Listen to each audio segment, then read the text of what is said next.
সুপ্রিয় দর্শক, চলে এসেছি আরও একটি নতুন প্রতিবেদনে। কথা বলবো আরও একটি সুন্দরী বেদেকন্যা, শুনবো তার জীবনের গল্প, জানবো তার জীবনের কিছু অজানা কাহিনী। তো শুরুতেই আমরা আপুর কাছে চলে যাচ্ছি। আপু কেমন আছেন? ভালো আছি। কেমন ভালো? অনেকটাই ভালো। অনেক ভালো। হ্যাঁ। তাহলে প্রতিবেদন তো করার দরকার নাই, করছি সবাই তার টাটা দিয়ে দেন, বলেন খোদা হাফেজ। বন্ধ করে দেব? না শিওর? না, বন্ধ করবেন কিসের জন্য? বন্ধ করব না। না।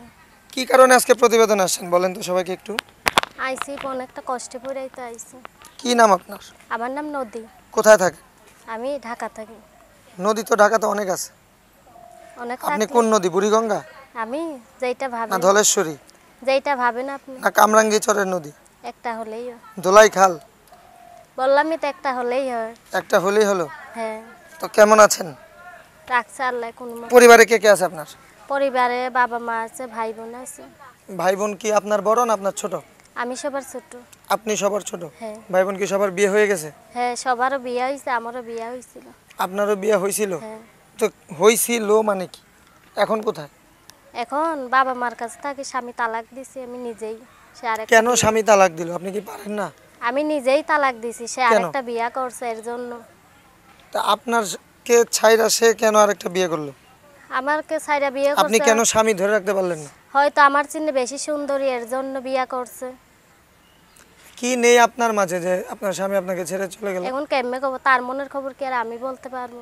তা আপনার স্বামী ছিল, স্বামীর মনের খবর স্ত্রী বলতে পারবেন না? কেমনে বলতে পারবো? সে হয়তো আমার চিন্তা অনেকটা সুন্দর, এর জন্য আমার ছাইরা তারে বিয়ে করছে। আপনি কি তাকে সুখী রাখতে পারেন নাই? রাখছি, কিন্তু তা থাকতে পারে নাই, সুখী তো রাখছি। মানে আপনার দেওয়া সুখ তাও তার সহ্য হলো না? না সহ্য হইলে এখন আমি কি করবো? তাই?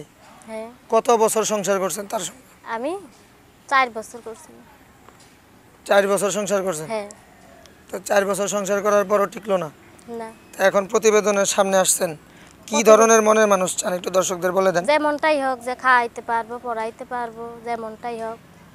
তা আপনার সাথে যদি এখন কেউ যোগাযোগ করতে চায়, কিভাবে যোগাযোগ করবে? ফোনের মাধ্যমে যোগাযোগ করবে। মোবাইল নাম্বারটা বলতে পারবেন? হ্যাঁ, বলতে পারবো। বলেন। 0138772022। আবার বলেন।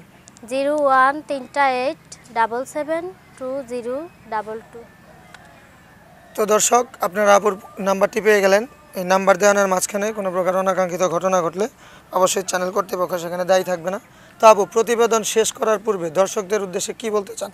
দর্শকদের একটাই বলতে চাই যে আমার মনের মানুষ হইতে পারবো, ফোন দিবা, না হলে যদি আলতু ফালতু ছেলে হইবা তাহলে আর ফোন দিবা না। ঠিক আছে দর্শক, দেখা হবে পরবর্তীতে অন্য কোনো প্রতিবেদনে। সে পর্যন্ত সবাই ভালো থাকবেন।